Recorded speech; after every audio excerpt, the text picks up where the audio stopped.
Is for today, everything's okay, everything's okay. Never comes again, another day like yesterday. Is for today, everything's okay, everything's okay. Hi, everybody. I'm going to get another podcast episode on the books. Had some time this morning and I was looking back through some notes. Every time I have an idea and I wonder about something, I like to write it down and then just see if it turns into a podcast. And this one is a little amorphous because it's kind of, I understand it both personally as well as a therapist, and what I watch people struggle with in figuring out what's right for them, whether it's professionally or in romantic relationships or whatever other personal or professional choices. And this is something that I experienced and didn't really figure out for many decades in my own life.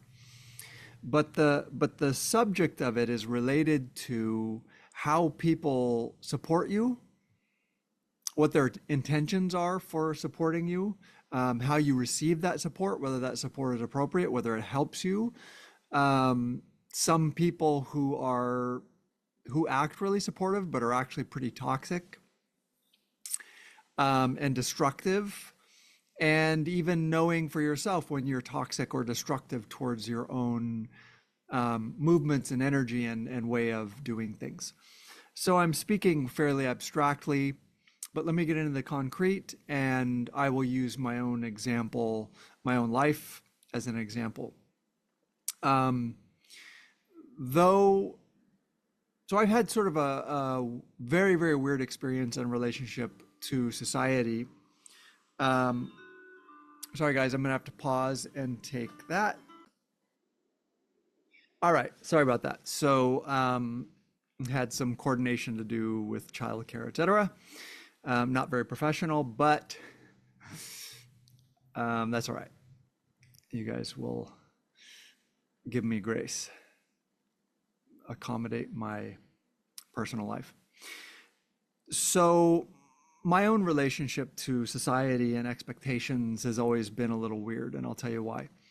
I'm old and tired now, but I was a strapping, good-looking young lad, tall, 6'3", well-spoken, smart, even though I was a nightmare in school and I never cracked the book and I almost failed out of high school in a little country town that had very low standards. Essentially, I never did much of anything. I could pass a few tests just from not being stupid, basically, I think, just being able to figure out what answers were. So the reason that has created this weird relationship between me and society is I think that I've had a look and a way of being that many people in society, or maybe white society, thought that it meant something about what kind of person I was. It's almost like you're talking about passing. I was always pretty much instantly accepted into any upper class or educated or whatever. No, like people have always assumed that I was upper class, educated, et cetera, et cetera. That comes from the fact that my father, though came from significantly poor white trash, and my mother was a farm girl. On my father's side of the family, they have genetically, I think, really significant intellect. They read tons, extremely extensive vocabulary, used effortlessly. It's just normal, it's natural. When I was talking to my niece months back, she accused me of being pretentious because I used some word that was just like, whatever, but it's just normal. My dad was that way, I'm that way. And so because of this, people have always assumed that I was a certain type of person. Or even further, they attempted to leverage me as a certain type of person. I don't know exactly what that would be, but it's going to be some white male stereotype. always with some level of leadership, always with a lot of expectations. And the truth is, my parents were very countercultural when I was young, while we were in an apocalyptic sort of wing of the Seventh-day Adventist Church. And I'm not sure if it was intentionally apocalyptic and antisocial, but my parents certainly were, and most of the people we hung out with were.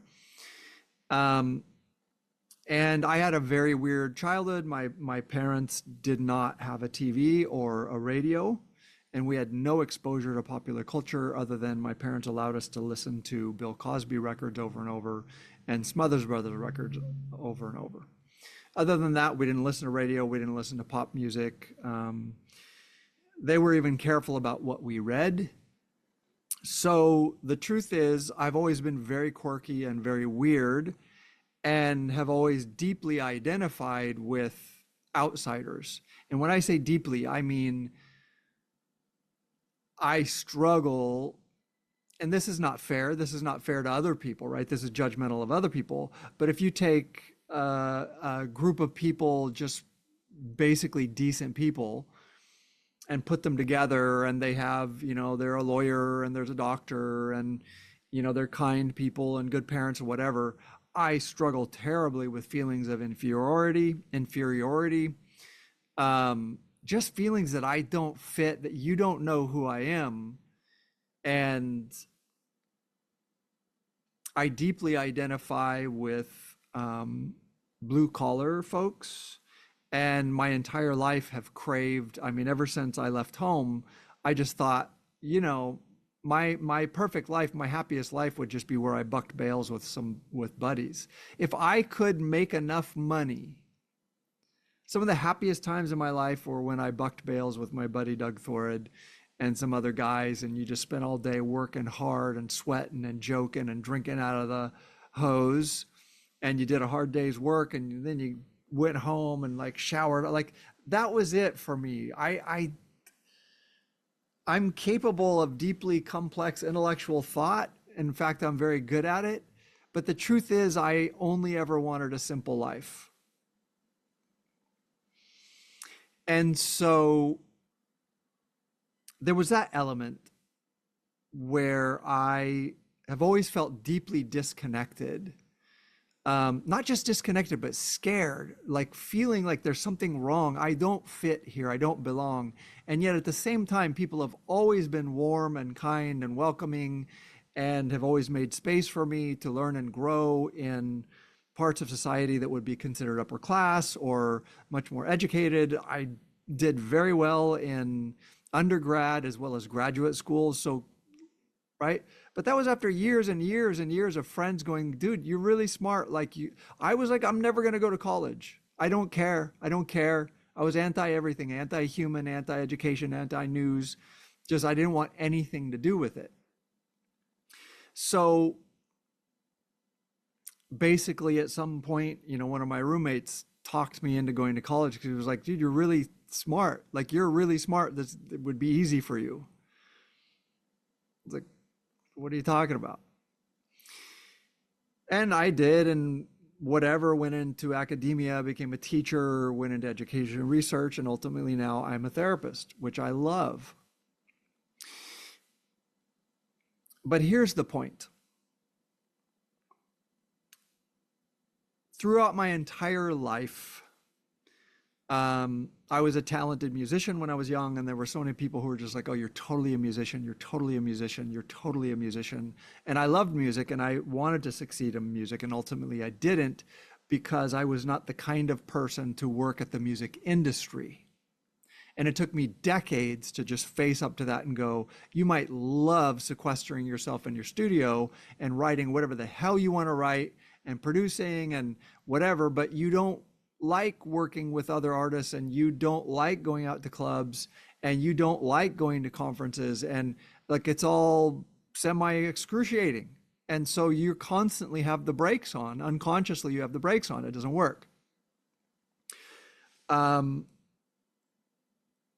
Because I was not raised on athletics, I was very athletic, but not an athlete. I didn't understand group sports. I didn't understand football. I loved playing football, but I couldn't even remember the rules, like why you couldn't pass up, why a blocker couldn't get ahead of the receiver. And I don't even know if I'm saying that correctly. I was just like, I'll just run as fast as I can and try to tackle the guy with the ball. Like that's, or whatever. Wherever it is, I still don't know. But there were coaches, I got coordinated my junior and senior year. I got coordinated and learned enough that coaches were like, oh man. And I had a football coach who was like, hey, like you got some hands and you're fast and I could set you up. I could set you up and we could talk to a coach at a college and you might even be able to get some grants and scholarships. And it's like, A, I didn't intend on going to college, and B, I couldn't imagine just hanging out in a locker room day after day after, like, I've been a gym rat, but it's the idea. I don't know what it is. It was the idea. It was the structure that you're locked into this thing. And right, you're going to go to the weight room at this time and you're going to work this hard and you're going to improve your personal record and you're going to work on this and work on that so you can increase your sprint. Like it's all this structure. And what it is your talent and your athleticism is being leveraged, right? It's being leveraged. Your talent and athleticism is being leveraged. And so this brings me to my point. Or maybe not yet, a couple more anecdotes. Even going to college, there were many professors in undergrad who were like, hey, you're the guy who goes to grad school. You need to go to grad school. At the time, I didn't have enough money and I was way too stressed out to consider it. And so I blew that off. I've mentioned this before, I had a college advisor who I asked her for letters of recommendation and she wrote letters of recommendation, like 10 copies, signed them, but said in it, like almost quote unquote, John has a problem with focus, or like some, basically saying this guy doesn't know what he wants to do. This, along with my father, who would call me a navel gazer, a ne'er-do-well. And so let's bring it to the point, the topic of people who are supporting you, people who intend to support you. My father and I didn't have a good relationship for many reasons. One of those reasons was that he was quite narcissistic and perfectionistic, and he had certain goals and certain ways that he liked to operate. And if you didn't like to operate that way, it really pissed him off. And he's just one of these guys, bigger is better, bigger, bigger, more, more, bigger, bigger, more, more, status, build it, status. And not in a horrible way, not in a horrible person. He intended to be of service and he created businesses that were of service. But the second he started something, it had to be 10 times as big, like instantly. And there was a lot of narcissism in it. It was about being bigger and being stronger and being more powerful and being respected. And so when you think about someone supporting you, rather than thinking about them saying, hey, I really believe in you, I think you're good, people say lots of things like that. But you have to be really, really careful. Even people who are well-intended don't really understand your energy and don't really understand your nature. And when you take support from people or information or advice or guidance, it's really important, A, that you kind of know yourself and know who you are and how you operate, and also know whether they know you. So in my father's case, I confounded him. I mean, he couldn't stand it. He was trying to groom me for his business, and I traveled with him once, and I hated every second of it. It was just like sprinting. It'd be like, oh, you get on a plane and you fly into the city and you go meet the client and then you go to whatever grocery store where you're conducting, marketing research interviews, and you set the thing up and you buy some supplies and you set that up, and then you go to the hotel and you go to sleep and you get up the next day and you train the people who are doing it. And then you pack your stuff and you race off to the airport and you're kind of late because you're trying to fit all this stuff in. And like half the time we were running through the airport and jumping on a plane and going to the next place. And that's just what it was. That's what he did. And God bless one of my younger brothers did it too. I hate it. Like I literally would rather put a gun in my mouth. Hated it. That was not going to happen. And I had a lot of considerable talents. I was quite talented as a guitar player and a musician, and I learned very quickly. I was also different because I was quirky and because I didn't think the way other people thought. And I had not grown up on the same culture, and I had not grown up with TV, and I had not grown up with popular music. I just tended to think and do things differently than other people. I wasn't trying to. There wasn't any other way to do it because I had just sort of developed in a vacuum on the side of a mountain. So my energy was much, much, much more subtle. Things would cook quietly and I would be feeling my way forward, and I didn't want anyone to touch it because usually people, the second they saw you moving in a direction, they would instantly try to make it something that they understood. And this is what I'm talking about, why it's so important to protect your subtlety, to protect your energy, to protect your uniqueness. Because I can tell you, starting with my father, right? Once he sort of accepted that it's like, okay, my son's going to be a musician. Nobody makes money with music, whatever, but he's not going to be talked out of it, which he respected, right? Because he was bullheaded and just did what he wanted. So if I was bullheaded and just did what I wanted, he didn't completely hate that. But if I needed support or wanted support, his way of dealing with it was just to never pay attention and not care, which hurt. But then if he tried to, and he did, the moment he took notice or it seemed like I was getting a little traction or something was happening, he would instantly try to turn it into a business. Well, this is what you need to do. That's great. That's great. It sounds like the music is great. I don't know that stuff that well, but it sounds like people are liking it. And so this is what you need to do. But he had no idea who I was.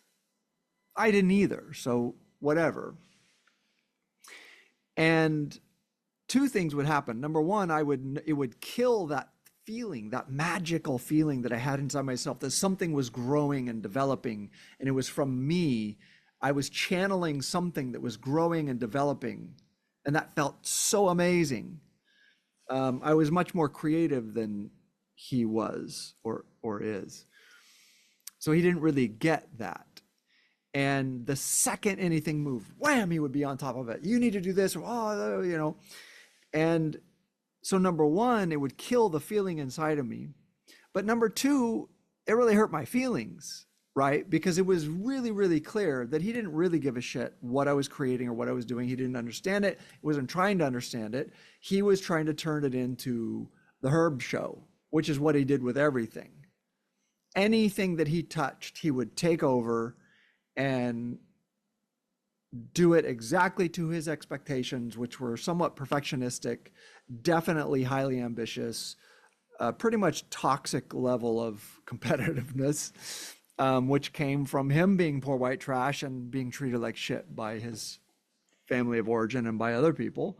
So he had something to prove, but I didn't. I had never had that personality. I didn't give a shit how I stacked up against other people. I wanted to allow this feeling to grow and this thing to grow and to watch this thing develop, this mysterious thing that I was creating, whether it was music or drawing or writing fiction or whatever it was.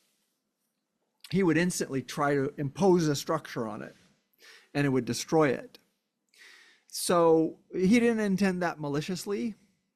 I hold him responsible for the negativity and the condescension and the insults that he sent my way when he would become disappointed that I was not going to be who he wanted me to be. He's responsible for that, but I have no hurt feelings around, that he was not, he didn't get up and go, man, I just want to fuck with this kid and mess him up. Like, that's not what happened. He just wanted everybody to turn into him. So that was my first lesson in you have to be really, really careful and learn to identify and learn to know your own energy and know how you flow, know what's mysterious about you. And if that sounds sort of abstract and confusing, well, of course it is, because if you're a little bit more magical and a little bit more unconscious in how you develop things, man, the world is going to try to leverage what it is. If you look at, for example, really talented actors, Paul Giamatti is one, or if you look at really talented musicians, you look at this whole world. Now, I'm going to insult half the people, and I know this is not true, but I'm going to use a more toxic version. If you look at the music industry, what you have is a bunch of talented people, and then a bunch of people who want to own that talent. They want to leverage that talent. And they're all of these people are people who can't make it or are not going to make it or are simply not talented in that way. They're not creative in that way, but they like to be adjacent to it. And it's really hard because their excitement and their ownership is how big can I make this guy or gal, right? How much, right? All of this attention. It's like I was involved and like I helped get that project, but they don't understand because they're not creative and they don't have this mysterious sort of way of creating that the very thing that they're all excited about doesn't operate that way. That's not how it works. For people who are more creative or more mysterious or have a flow or whatever your energy is. I'm talking about creativity and that sort of unconscious flow because that's who I am. But there are really important ways of being. I've talked about my father-in-law before, who was really a genius engineer. And that was much more concrete and less creative in the way that you think of music or whatever. But the guy was a genius. It was like amazing. It was a magic, right? His ability to just see how an engine or a system could be so much better. He just had that ability. So I'm not sitting here trying to aggrandize the creative arts above other things. I'm just talking about it because that was my thing. So even people who are well-intended,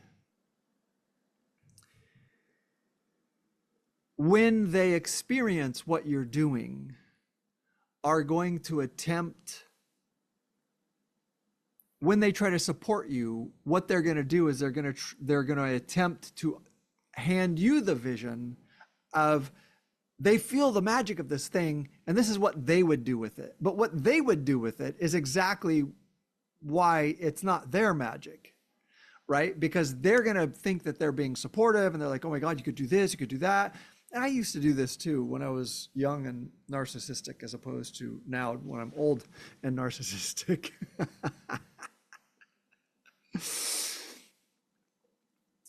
Right? But they're going to offer support with their vision. And this gets really confusing for people because there are a lot of people yearning for support and connection. And they go to their friends and their family, and then they come into therapy and they talk and they're like, why does it feel so bad? And why do I end up frustrated with these people or feeling hurt? Like, am I overly sensitive? Like, what am I expecting? It's like, no, you're accurately perceiving, you're yearning for something and you should protect yourself.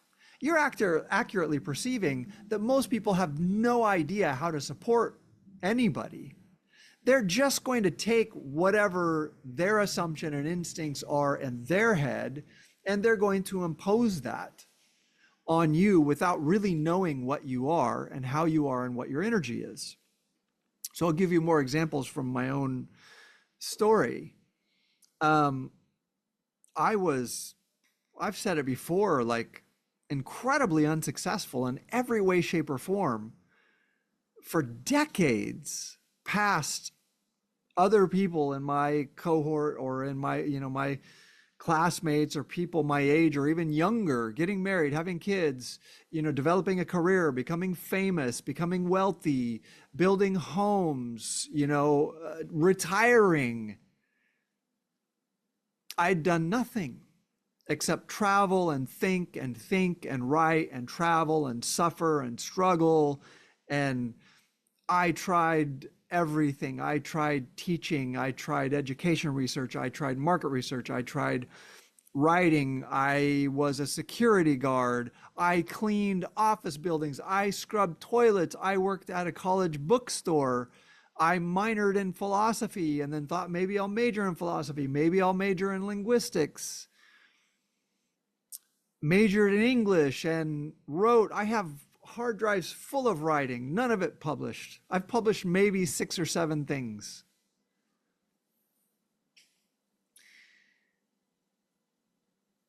Maybe I'm still really unsuccessful, but I was all over the place experiencing all kinds of things, including life threatening, extended depressive years of being so depressed that I was consistently suicidal.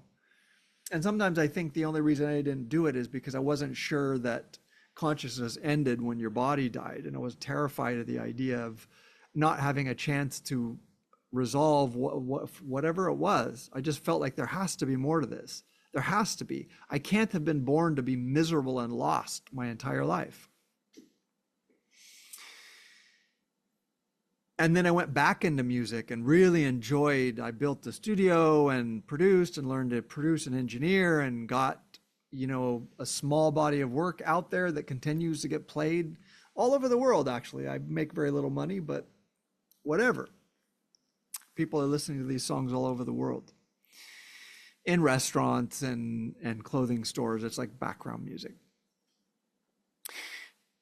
So I did all of that. And my college advisor could have been like maybe totally correct, like this guy just unfocused, blah blah blah. But the structure of everything just made me nuts.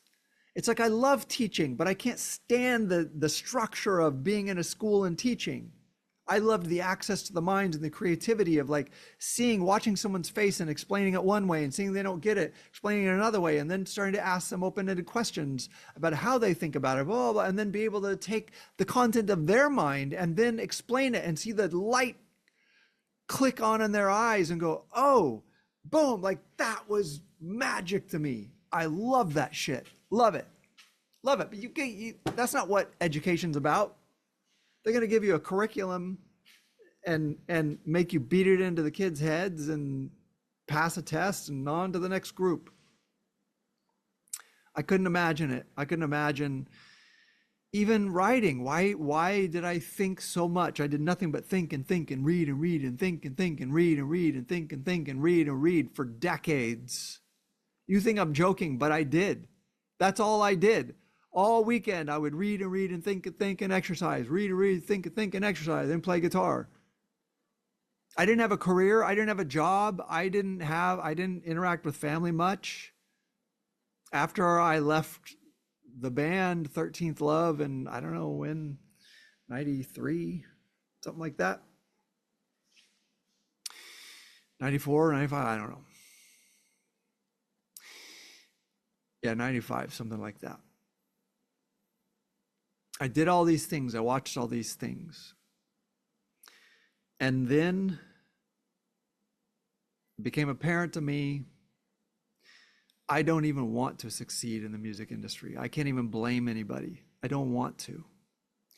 And I had this massive crisis of real stark terror. I was married. We'd been wanting to have kids for some time. And it was like, I have never successfully made money. Never. I tutored. I would drive hours all across Los Angeles. I would drive to Palos Verdes for 2 hours. I would teach in Koreatown, then drive an hour and a half to Palos Verdes and like tutor for 3 hours and then drive some like exhausted. I would get home at like 9:30 or 10 o'clock at night and get up and be back in the classroom at 9. It was miserable. Other than I liked teaching kids.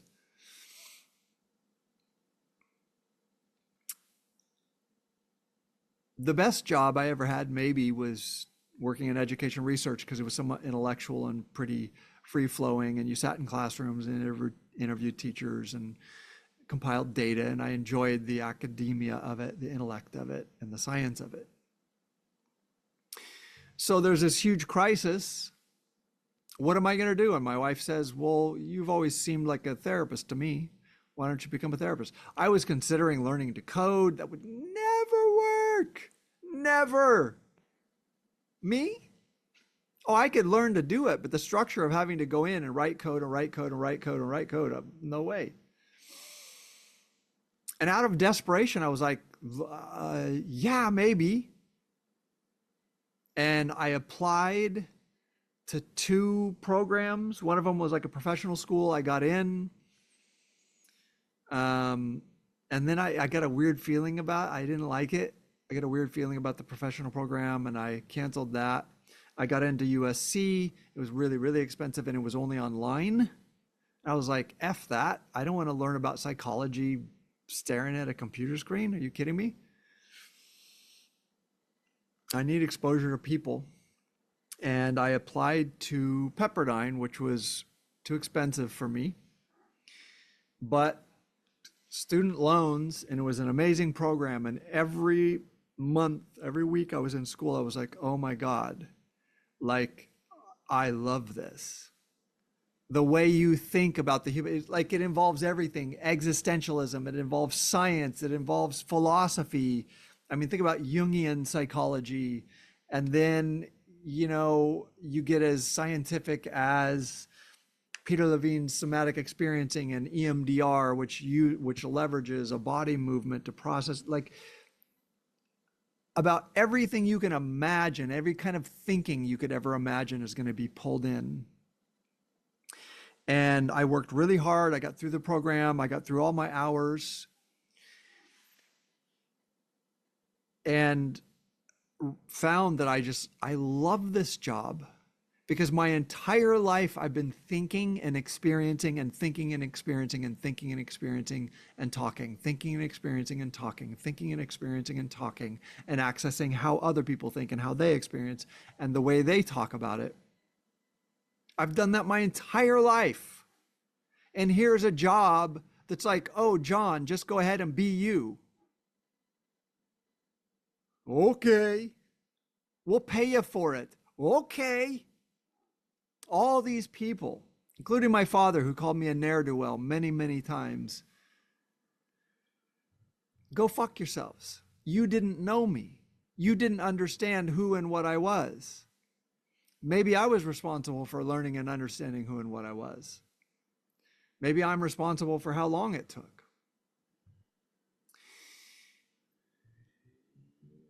Here's the point.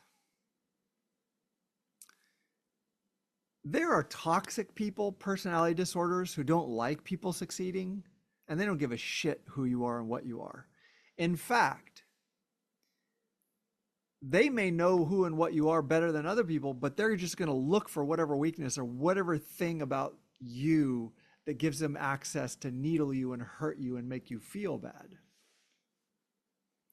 There are those people. And I've had those people in my life. And then there are people who my dad became one of these people who was just very narcissistic and very reactionary, and everything had to be the way he wanted. And he had 2 things. He could either ignore me, or if he helped, he was just going to try to take over and make it what it would have been if he did it. He didn't understand who or what I was. Then there are people who genuinely want to support, and they have these ideas in their head of like, oh, well, if you're supportive, you tell them I really believe in you and I love how you did that and I think you should do this and I think, well, and they don't mean anything bad by it, but what they're saying doesn't mean anything if they don't really know you, if they don't really know what this particular magic is, this particular genius is. If they don't know what that is, they're just paying lip service, not in a bad way, but they just want something to say. It's like the conversation I have about people who lose someone close to them and they're hurting really badly. And one of the primary things that they have to deal with is the stupid things that people say. Like, well, he's with God now. Well, what if the person who's mourning and hurting doesn't believe in God? Or what if that doesn't help? Like, give him back, God. I was not ready, right? Or people are like, you know what, you'll get over it, you'll feel better. You know what, you just need to get busy. Like, all of these things, they're not horrible things to say, but they're things that people say to try to have something to say because they think they're supposed to say something. It's not support. They're just making polite noises. And then people who are really struggling and hurting, it hurts because they really want someone to see them and to know where they are and what's going on. Sometimes they just need someone to say, hey, you're not okay right now. And you're not going to be. This was a horrible, horrible loss. And all I can tell you is, if you want me to sit with you, I will. If you want to talk to me, I'm here. And if you want me gone and you want everyone to leave you alone, I will try to run interference and give you space. If you don't know what you want, that's okay too. So it's very, very important to protect your flow, to know your own energy and to know how you operate and to know what's special about you. All those years of me resisting every structure, every time someone established a structure and said, oh, you're a tall, smart white guy who's well spoken. So in their head, I fit in a box and it's like they're perfect. Blah, blah. I was like, go fuck yourself. I hate it. I hate it. I hate it. I don't care if it's a compliment or if you think it's a compliment. Don't put a goddamn structure on me. I'm allergic to it. I hate it. I hate it. It kills my flow. It kills how I think. It kills what that magic is. That's not even mine. It just, I get to channel it and absorb all this data and go, wow, you know what this made me think? This. Does that help? No? Okay, I'll listen to you some more. My experiences being a veterinarian tech, again, scrubbing toilets, working in a computer warehouse, boxing computer boards, like it's nuts. Being a musician, writing, or like all of this stuff, traveling to Nepal, traveling and teaching English in Saudi Arabia, traveling to Ethiopia, traveling and performing as a musician in Iceland, like all of this weird eclectic stuff was this slow, quiet, magical experience that led to this vocation, in which I get to sit down and absorb and listen and absorb and listen and absorb and listen and then go, oh, I hear this trend or I hear this thing coming out. Are you experiencing that? Is that what's going on for you? Right?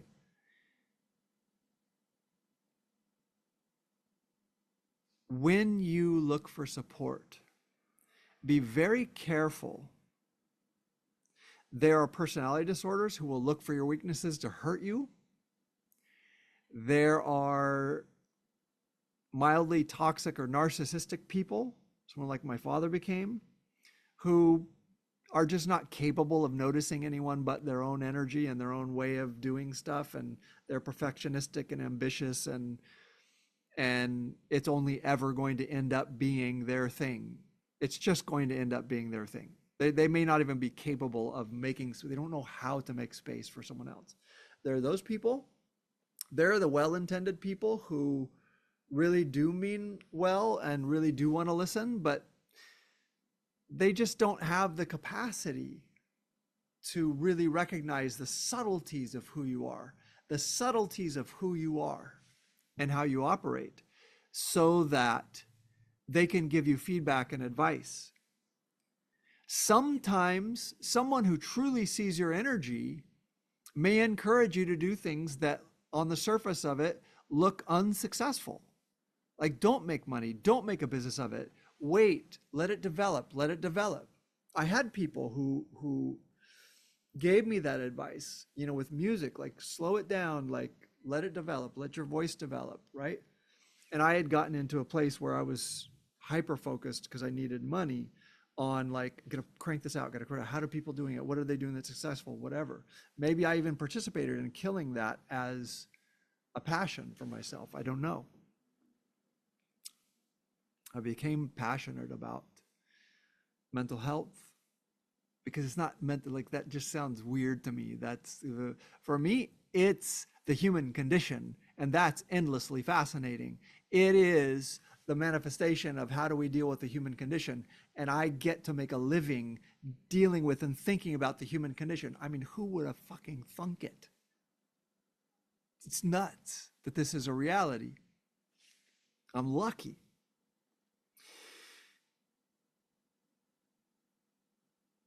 People who truly want to support you have to see you first. So when you look for support, if people just say cookie cutter things like, yeah, I believe in you, you're great, I know you're going to do well. Okay, just take it. They mean it with love. That's it. But also know that that's not very useful. It just isn't. It's not very useful.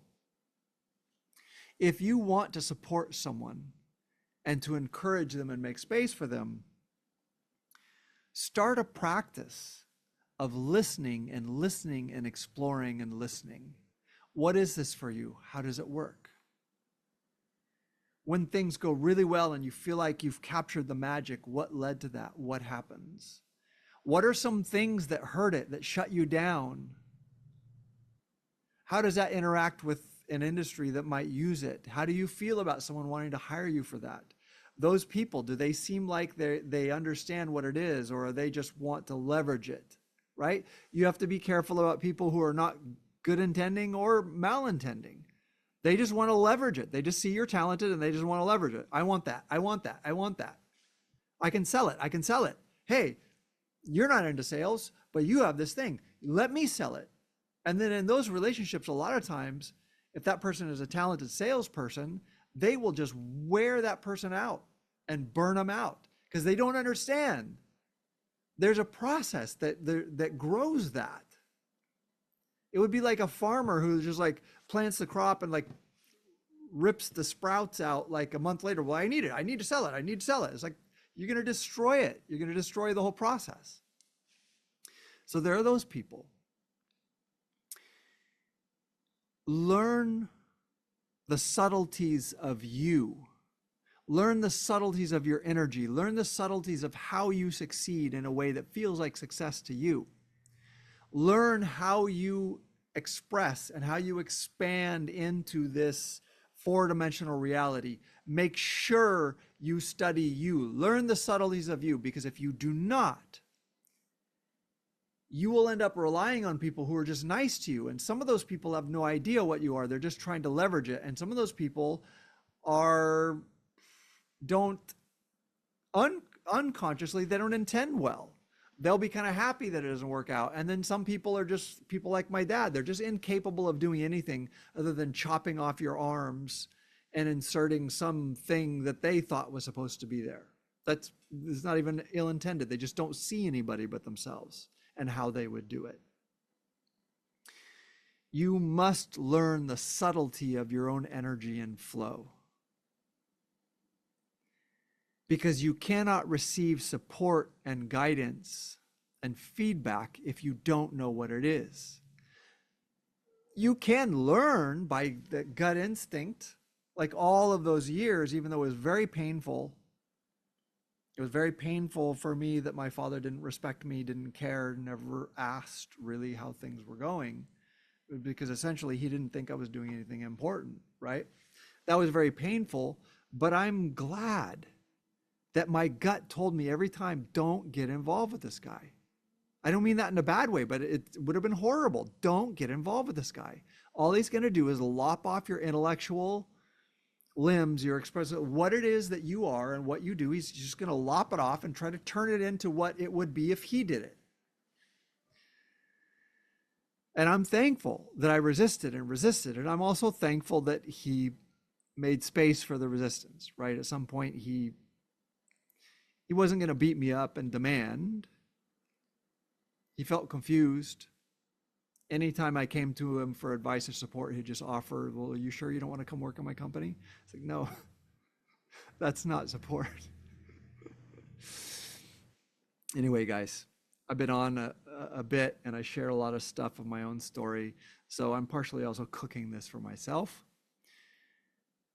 Authenticity. Learn the subtlety of who you are and what you are, especially unconsciously.